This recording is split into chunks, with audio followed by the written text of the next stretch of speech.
हा प्रश्न सोडवत आहे. जसं 1 ते 9 ह्या अंकापर्यंत आपल्याला 9 खिळे लागतील. म्हणजे 1 ला 1, 2 ला 2, 3 ला 1, 4 ला 1, 5 ला 1, 6 ला 1 असे टोटल खिळे किती लागतील? 9 खिळे लागतील किंवा 9 प्रिंट लागतील. त्याच्यानंतर 10 ते 99, 10 ते 99, 10 मध्ये 2 प्रिंट आहे. 11, 12, 13, 14 असे 99 पर्यंत आपल्याला एक एक प्रिंट म्हणजे 2 2 2 ची जोड्या असे टोटल किती तयार होतील? तर जर आता 1 ते 9 पर्यंत 9 लागली, पण 10 ते 99 पर्यंत असे किती खिळे लागतील? तर आपण सरळ सरळ 99 मधून 10 मायनस करून टाकायचे. 9 9 गेला 8, 89 आणि याच्यामध्ये एक प्लस करायचा. का? तर आपण 1 ते 10 पर्यंतची टोटल किती होते हे आपण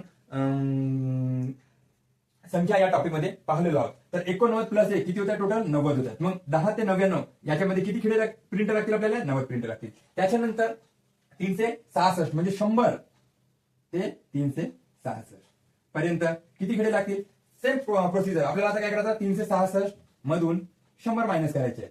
म्हणजे 6 6 3 गेला 2, 266 प्लस 1 म्हणजे किती झाले? 267. म्हणजे आपल्याला किती लागेल? 267. पण याच्यामध्ये 2 खिळे असल्यामुळे आपण 2 न गुणाकार करू. याच्यामध्ये एक प्रिंट लागत असल्यामुळे प्रिंट लागत असल्यामुळे प्रिंट याच्यामध्ये 3 प्रिंट लागत असते. म्हणजे प्रिंट म्हणा की तुम्ही खिळे म्हणा. मग 9 1 किती होत आहेत? 9 होत आहेत. 9 दुने 18 म्हणजे किती होत आहेत? 180. आणि इथं 7 3 21 1 हात चालला 2, 6 3 18 19 20 0 हात चालले 2, 3 दुने 6 6 2 8.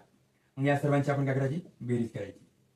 9 1 10 0 1 8 आणि 1 9 8 आणि 1 9 म्हणजे 990 प्रिंट आपल्याला लागणार आहे. मग ऑप्शन मध्ये आहे का 990 आहे?